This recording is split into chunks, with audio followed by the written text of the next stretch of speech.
नमस्कार दोस्तों, एक नई लर्निंग के साथ हाजिर हूँ और आज की इस बिजनेस फाइनेंस लर्निंग में खास करके हम चर्चा करने वाले हैं 5 कंपनी को जो सरकार की कंपनी है और वो आज के टाइम में अंडर वैल्यूड कैटेगरीज के अंदर आती है वैल्यूएशन के दृष्टिकोण से। यदि इनकी प्रॉफिट के दृष्टिकोण से देखा जाए तो कुछ चीज़ों में लेकर के मार्केट में वाई वाई में कुछ कंपनियों में ग्रोथ लेवल बनी थी, तो कुछ में थोड़ा सा डिक्लाइनिंग रेशियो भी बनी देखी गई।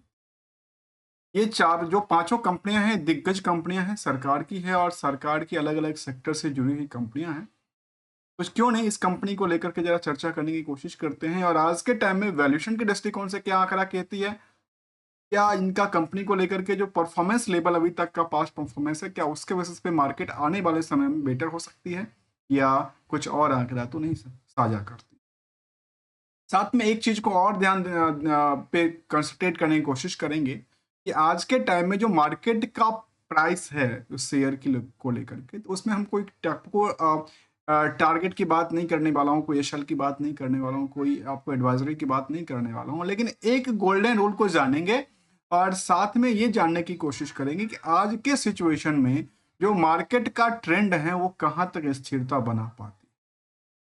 चलिए बैक टू बैक हम लोग जानने की कोशिश करते हैं आखिर ये 5 कंपनी कौन कौन सी। सबसे पहली कंपनी की जिक्र करूं जिसका नाम है एनएमडीसी लिमिटेड। और एनएमडीसी की बात किया जाए तो मार्केट की रेश के मुताबिक यदि इस कंपनी को आप सबसे पहले फाइनेंशियल परफॉर्मेंस को देखते हैं तो ये आंकड़ा निकल के आती है कि वायो वाई ग्रोथ लेवल जो थी कंपनी का वो करीब 21% के आसपास रही थी सेल्स में। वहीं प्रॉफिट में करीब 12% के आसपास रही, 13% के आसपास। यदि हम क्वार्टर ऑन क्वार्टर डेटा को देखते हैं तो करीब करीब ये कह सकते हैं कि 32% के आसपास रैली रही थी सेल्स में, तो प्रॉफिट भी करीब नियरली 55% की रैली क्रिएट। यदि एनएमडीसी की बात करें तो इनका जो पास्ट परफॉर्मेंस है जिसमें कि वाई वाई ग्रोथ हो, क्वार्टर ऑन क्वार्टर ग्रोथ हो, वो स्टेबल्स हैं और एक फ्रिक्वेंसली इन द अप ट्रेंड की तरफ इशारा देती। लेकिन जो हमने कहा कि अंदर वैल्यूड कैटेगरीज के अंदर फिल करती है, क्योंकि यदि बुक वैल्यू से कंपेयर करते हैं इस स्टॉक को तो देखा गया कि 215% की रैली क्रिएट करता है। लेकिन जैसे इंट्रिंसिक वैल्यू से कंपेयर करेंगे, एसेट्स की बात टर्मिनोलॉजी की बात किया जाए तो केबल और केबल मार्केट 40% ही ग्रोथ किया है और वैल्यूएशन के दृष्टिकोण से एक तरफ तो अंडर वैल्यूड की कैटेगरी में आता है और दूसरी तरफ यदि स्टॉक पी को देखते हैं तो मल्टीपल जहां लोग कहते हैं कि 20 मल्टीपल से ज्यादा महंगा ना होना चाहिए, तो यहाँ पे इनका जो रेशियो है वो 10 से भी कम है, नियर अबाउट द 9 के आसपास बनी। यदि इनका सीजीआर डेटा की बात करें, कंपाउंडेड डेटा की बात करें कंपनी का, तो साल दर साल जो इनका ग्रोथ रेट है उसमें सेल्स में स्टेबल्स है, प्रॉफिट नियर अबाउट द फिलहाल 2-3 सालों से स्टेबल है। लेकिन कुछ डिमेरिट की भी बात रही है जहां पे लास्ट 3 सालों में 3% की गिरावट रही, तो लास्ट टीटीएम के मुताबिक मार्केट 13% रनवे पे उड़ती देखी। यदि रिटर्न ऑन इक्विटी की बात किया जाए तो 24% के आसपास है और आर ओ सी की बात किया तो 30% के आसपास। इंडस्ट्रियल की पीई के मुताबिक स्टॉक का जो पीई है वो आधा के आसपास है, ये मान लेते हैं नियर अबाउट की बात करूं। यदि इंडस्ट्रियल की सेक्टर की कंपनियां एनएमडीसी की 16 मल्टीपल में ट्रेड हो रहा है ऑन एवरेज, तो यहाँ पे केवल 9 और 9 के आसपास ही घूमती थी। मार्केट कैप अच्छा खासा है, करीब 61,000 करोड़ की मार्केट कैप है और मार्केट की करंट प्राइस जो नियरली 70 रुपए के आसपास देखा गया है।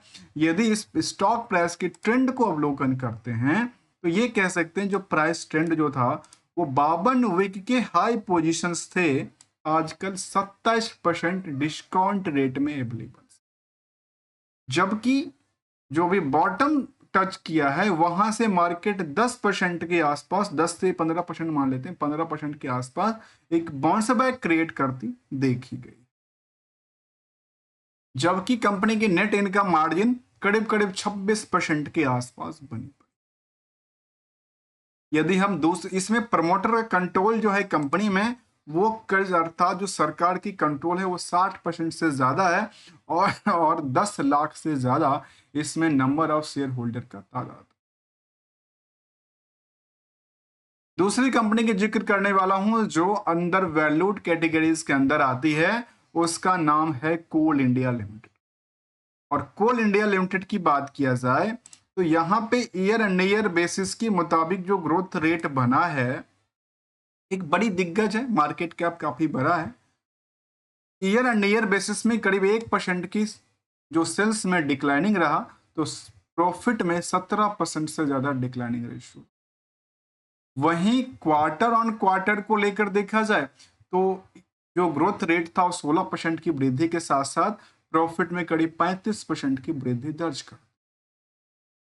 वैल्यूएशन के दृष्टिकोण से देखा जाए तो जहां ऑन एवरेज जो बाकी कंपनियां हैं वो मल्टीपल जो है रेस्ट की बात किया जाए तो कह सकते हैं करीब 15-16 मल्टीपल में ट्रेड हो रहा है, तो यहाँ पे इन कंपनी का जो स्टॉक पी है केवल 700% की केवल कह सकते हैं कि 7 मल्टीपल में ट्रेड हो रहा है। दूसरी तरफ बुक वैल्यू से कंपेयर करेंगे करंट मार्केट की प्राइस को तो 260% इंक्रीज कर चुका है। तो इंट्रिंसिक वैल्यू से कंपेयर करने में पता चला ये तो अंडर वैल्यूड है, जो कि केवल और केवल 55% ही उड़ चुकी है। इस कंपनी की यदि खासियत की बात किया जाए तो आरओई 52% से ज्यादा है, तो आरओसी की बात करिए 62% से ज्यादा की बात, नियर अबाउट तो 63%। यदि नेट इनकम की मार्जिन की बात करूं तो 23% के आसपास रही है, और डिविडेंड ट्रैक रिकॉर्ड तो साल दर साल पे आउट करती रहती है। मार्केट कैप करीब करीब 2.5 लाख करोड़ का, करीब करीब 2.5 लाख करोड़ का मार्केट। यदि कंपनी में निवेशकों का शेयर होल्डर का तादाद देखा जाए तो कंपनी में 22.5 लाख से ज्यादा शेयर होल्डर्स थे 31 दिसंबर 2024 तक। यदि कंपनी में यदि हम सीजीआर डेटा की बात करें ईयर एंड ईयर बेसिस के मुताबिक तो लास्ट 3 साल में तो काफी ग्रोथ था, लेकिन उसके बाद मार्केट थोड़ा सा पिटा हुआ महसूस होता है इन द प्रो सेल्स के पार्ट से। तो प्रॉफिट की डायरेक्शन भी उसी दिशा में जा रही है जिस दिशा में इनका सेल्स का डेटा था। 3 साल में 43% की ग्रोथ थी, तो आज लास्ट टीटीएम के मुताबिक 4% डिक्लाइनिंग रेशियो। यदि स्टॉक प्राइस की चर्चा करें तो मार्केट में गिरावट रही है, और कंपेयर यदि किया जाए इनको 52 वीक के हाई पोजीशन से तो कह सकते हैं मार्केट आजकल 25% गिर चुका है। कहां से? 52 वीक की हाई पोजीशन। जबकि बॉटम की बात किया जाए तो जो 52 वीक की बॉटम था उससे मार्केट 16% की इंक्रीज करके मार्केट में अवेलेबल है। ओवरऑल हमने नेट इनकम मार्जिन 23% की आंकड़ा देखा। नेक्स्ट कंपनी की बात करने वाला हूं जो अंडर वैल्यूड है और सरकार की है, और सरकार की होल्डिंग वाली कंपनी में तीसरा नंबर का कंपनी है गेल इंडिया लिमिटेड। और गेल इंडिया की बात किया जाए तो गेल इंडिया ने यदि ईयर एंड ईयर बेसिस के मुताबिक देखा जाए ग्रोथ को तो सेल्स में 6% की ग्रोथ थी, तो प्रॉफिट करीब 31% गिरता हुआ देखा। क्वार्टर ऑन क्वार्टर में 8% से ज्यादा इनकी सेल्स में ग्रोथ थी, तो वहीं प्रॉफिट में आकर के 51% की ग्रोथ हासिल करती है। वैल्यूएशन के दृष्टिकोण से देखा जाए तो 11 मल्टीपल में मार्केट में ट्रेड हो रहा है, और बुक वैल्यू से कंपेयर किया जाए तो करीब 142% की रनवे पे उड़ती देखी। वहीं जब हमने कहा कि अंदर वैल्यूड स्टॉक है तो इंट्रेंसिक वैल्यू से कंपेयर किया गया तो अभी केवल और केवल 91% की रनवे पे उड़ती देखी गई है। तो मार्केट में आज भी अंडर वैल्यूड है, अंडर वेटेज है, और growth level in the way पे पिटी हुई दिखी तो क्यू और क्यू पे बेटर दिखी। यदि स्टॉक प्राइस की बात करें उससे पहले आरओई आरओसी की आंकड़ा को देखा जाए तो कंपनी में आरओई जो है 14% से ज्यादा, तो आरओसी भी 14% की नियरली घूमती देखी गई। इस कंपनी का मार्केट कैप की बात करें तो करीब करीब 1,20,000 करोड़ के आसपास है, और इस कंपनी में गेल इंडियाज के अंदर की बात करूं तो करीब करीब 16 लाख से ज्यादा शेयर होल्डर का लिस्ट बना था 31 दिसंबर 2024। मार्च का भी डेटा सामने आ। नेट इनकम की बात करें तो 9% के आसपास नेट इनकम बनती है। और स्टॉक प्राइस के लिहाज से देखा जाए तो आजकल मार्केट में 180 181 के रेट में अवेलेबल है। तो हायर से साइड में देखा जाए तो जो 246 रुपए के आसपास से टूट के आजकल मार्केट में करीब कितनी परसेंट की टूटी है, 26% का बिकवाली हो चुका। तो वहीं पे बॉटम से मार्केट करीब 20% जंप कर चुका है। तो टोटल ऑन एवरेज वही 8% के आसपास नेट इनकम आ रही। वही कंपाउंडेड डेटा की तरफ चला जाए तो कंपनी में ईयर एंड ईयर बेसिस के मुताबिक सेल्स में टीटीएम के मुताबिक 3% की ग्रोथ लेवल थी, तो वहीं प्रॉफिट के अंदर 31% की ग्रोथ लेवल बनी थी। स्टॉक प्राइस में पिछले एक साल में 4% के आसपास ही छलांग लगा पाई है, जबकि मार्केट गिरने के बाद की सिचुएशन। नेक्स्ट कंपनी की जिक्र करने वाला हूं जो सरकार की कंपनी है और अंडर वैल्यूड के अंदर आती है, जिसका नाम है महानगर गैस लिमिटेड। और महानगर गैस लिमिटेड की बात करूं तो इनका ईयर एंड ईयर बेसिस के मुताबिक जो ग्रोथ रेट बनी थी वो नियरली कह सकते हैं कि 12% से ज्यादा सेल्स में ग्रोथ था। तो प्रॉफिट उसके विपरीत में 28% की गिरावट दर्ज कर। क्वार्टर ऑन क्वार्टर को देखा जाए तो सेल्स में करीब 2.5% से ज्यादा की वृद्धि रही, तो प्रॉफिट में वही 20% से ज्यादा डिक्लाइनिंग रेशियो क्रिएट कर। स्टॉक की वैल्यूएशन के दृष्टिकोण से देखा जाए तो जो मल्टीपल में ऑन एवरेज पूरे इंडस्ट्रियल करीब 18 मल्टीपल में ट्रेड होता है, तो इस स्टॉक का मल्टीपल केवल और केवल 12 के आसपास 13 के आसपास देखा गया। वैल्यूएशन के दृष्टिकोण से यदि हम बुक वैल्यू से कंपेयर करें तो 248% की उड़ान भर चुकी है। तो इंट्रिंसिक वैल्यू से कंपेयर करने पे मार्केट 94% ही बढ़ी है, अर्थात अभी भी एसेट्स की वैल्यूएशन के दृष्टिकोण से मार्केट में सस्ता रेटों में अवेलेबल है। यदि हम इन कंपनी के आरओई आरओसी की आंकड़ा को देखें तो यह कहता है कि 27% की आसपास आरओई की बात कहती है, तो वहीं पे 36% से ज्यादा आरओसी का आंकड़ा है। इस कंपनी में ओवरऑल यदि मार्केट कैप की बात करें तो करीब करीब 13,500 करोड़ से ज्यादा की मार्केट कैप है। और total number of share holder की बात किया जाए तो करीब करीब 1,73,75,000 के आसपास बनती है। डिविडेंड पेइंग कंपनी रही है जो कि रेगुलर तौर पे डिविडेंड देती है, और सरकार की होल्डिंग केवल और केवल 32% डायरेक्टली बनती है। अदरवाइज तो इनके और जो ग्रुप्स हैं उसके साथ बनी हुई थी। नेक्स्ट कंपनी की जिक्र करने से पहले यदि हम कंपाउंडेड डेटा की बात करें तो इस कंपनी का ग्रोथ रेट सेल्स में लास्ट 3 साल में 43%, तो पिछले 1 साल में 5% रही है। यदि कंपाउंडेड प्रॉफिट की बात करें तो पिछले 3 साल में करीब 25% से ज्यादा, तो वहीं पिछले टीटीएम के मुताबिक मार्केट में 18% ज्यादा गिरावट रही। स्टॉक प्राइस में 4% ही रणनीति बना पाई है लास्ट 1 ईयर में। तो नेक्स्ट कंपनी की जिक्र करूं तो जिसमें निकल के आता है Indraprastha gas limited. Indraprastha gas limited की बात करें तो इस कंपनी में ईयर एंड ईयर बेसिस के मुताबिक जो ग्रोथ रेट है वो सेल्स में करीब करीब 5% से ज्यादा ग्रोथ लेवल बनी थी वाईओवाई में। तो वहीं वाईओवाई की वो प्रॉफिट में 27% से ज्यादा की गिरावट दर्ज कर।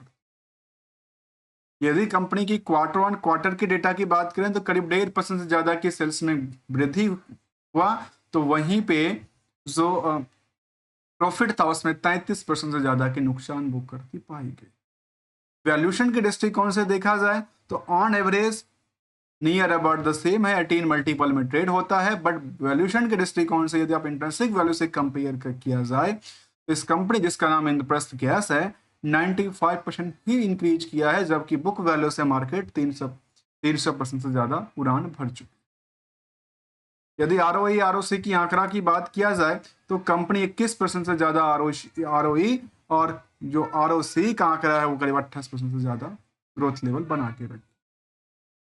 सरकार की डायरेक्टली होल्डिंग की बात किया जाए तो करीब 45% के आसपास रही है, और डिविडेंड जो यील्ड था वो 221% के आसपास रही।